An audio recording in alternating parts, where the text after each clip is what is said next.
नहीं। भगवान गीता में कह रहे हैं ऐसे ही गुरु और आचार्य लोग जो जीवन में करते हैं, महाजनो ये न गता सपंथा, वही आप और हमारे लिए मार्ग बन जाता है, रास्ता बन जाता है। तो माताओं, शंकर जी को गुरु कहा और शंकर जी प्रतिदिन ज्ञान देते हैं, उनके आचरण में ज्ञान। आप लोग कहेंगे कि शिव जी के आचरण में कैसे ज्ञान है? अच्छा, आप शंकर जी को ध्यान से देखो। आप लोगों ने कभी शंकर जी को देखा होगा, शिव जी के मंदिर में गए होंगे, भगवान शंकर का दर्शन किया होगा, तो कैसे दिखते हैं भगवान शंकर, कैसा रूप है उनका? बहुत ध्यान से सुनिए। शिव जी का जो रूप है, शिव जी का जो स्वरूप है, तो हमारे शास्त्रों ने कहा सबसे पहले ऊपर से यदि शुरू करें तो सबसे पहले सबसे ऊपर जटाएं। शिव जी के सिर पे क्या है? बोलो, आप लोग बोलो, क्या है शिव जी के सिर पर? आप लोग भोजन करके नहीं आए क्या आज? हाँ, खूब भोजन करके आया करो। तो शिव जी के सिर पे क्या है? जटाएं हैं। जटा का अर्थ क्या है? क्या सीखें जटा से? भैया भगवान शंकर आप लोगों को ये बताना चाहते हैं, ये जो संसार है ना, ये उसी जटा की तरह, जटा यानी झंझट, बड़ा झंझट है संसार। घर का, परिवार का, बच्चों का, पति का, पत्नी का, माता का, पिता का, सास का, ससुर का, व्यापार का, घर का, सब झंझट ही झंझट है। लेकिन इस झंझट से यदि बचना है तो एक काम करो। तो शिव जी की जटाओं में क्या है? नहीं पता है? क्या है शिव जी की जटाओं में? बोलो। गंगा है। क्या है? गंगा है। और गंगा किसका प्रतीक है? गंगा का अर्थ क्या हुआ? ज्ञान। यदि संसार रूपी झंझट से बचना चाहते हो तो ज्ञान की गंगा को सिर में धारण कर लो। जिस दिन जीवन में ज्ञान हो जाएगा, उस दिन जीवन के हजारों झंझट सुलझ जाएंगे, ठीक हो जाएंगे। अच्छा, केवल ज्ञान हो तो बात नहीं बनेगी।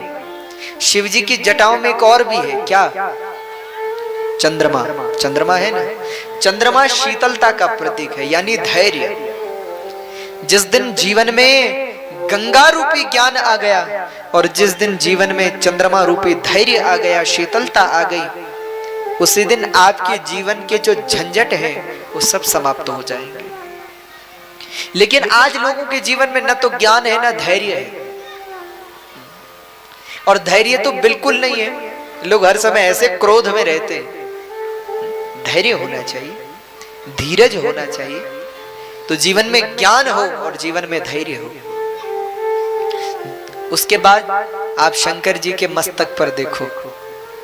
अच्छा, शिव जी को आप देखेंगे, शिव जी के शरीर में कुछ भी समन्वित नहीं, समान नहीं है, सब विषम है, सम कुछ है ही नहीं।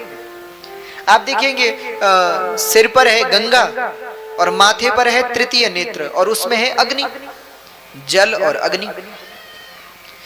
माथे पे है चंद्रमा यानी अमृत और कंठ में है विष, बिल्कुल उल्टा। तो मस्तक पर है अग्नि शंकर जी के। उसके बाद भगवान शंकर की गले में क्या है? सर्प है। और सर्प किसका प्रतीक है? सर्प है मृत्यु का प्रतीक, मौत का प्रतीक। शंकर जी ये कहना चाहते हैं कि भैया ये मत सोचना कि अभी तुम जवान हैं, अभी नहीं मरेंगे। मौत दूर नहीं है, गले के बगल में बैठी, न जाने कब आ जाए, कोई भरोसा नहीं।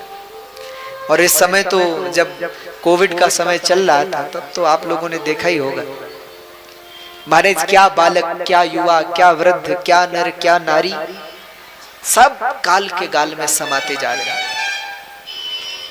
उसके बाद आप और देखेंगे शिव जी को, तो कंठ में विष है। विष को न तो शिव जी ने पिया, अंदर हृदय तक ले गए, और न बाहर लाए, यहीं रोका हुआ है। यानी विष का अर्थ क्या है? समाज में कई दुख ऐसे होते हैं जिन्हें अगर व्यक्ति हृदय में रख ले तो भी परेशान हो जाए, और हृदय से बाहर निकाल दे, किसी को बता दे तो भी परेशान हो जाए। इसलिए जीवन के कुछ संकटों को व्यक्ति को कंठ में ही धारण करना पड़ता है। कई लोगों को आपने देखा होगा वो मन में ही रखते हैं तो भी परेशान होते हैं, और कई लोगों को आपने देखा होगा वो जिसके पास जाएंगे उसी के पास रोना शुरू कर देते हैं कि हम ऐसे परेशान हो वैसे। शिव बन जाओ, अपने कंठ में विष को धारण करना सीख जाओ। इसलिए भैया शंकर जी गुरु हैं और गुरु से ज्ञान लेना चाहिए। इसलिए यदि कभी शिव के मंदिर में जाओ, भगवान का दर्शन करो, तो उनके आचरण से सीखो, उनके जीवन शैली से सीखो। हम लोग कहते हैं कि आजकल लोग बड़े परेशान रहते, महाराज हमारे घर वाले तो बड़े ऐसे हैं, कोई हमारी सुनता नहीं, कोई ऐसा है कोई वैसा है। जितना विचित्र शंकर जी का परिवार है जगत में दूसरा कोई नहीं। आप देखो शिव जी का वाहन है नंदी और पार्वती जी का वाहन है सिंह, दोनों की बनती एक दूसरे के जन्म से शत्रु। शिव जी के गले में है सर्प और कार्तिकेय जी के वाहन क्या है मोर, दोनों की नहीं बनती। शिव जी के गले में है सर्प और गणेश जी के वाहन है मूषक चूहा, उन दोनों की नहीं बनती। पर लेकिन फिर भी शंकर जी का परिवार सब इकट्ठे रहते हैं, एक साथ रहते हैं, और कैसे समन्वित रहते हैं।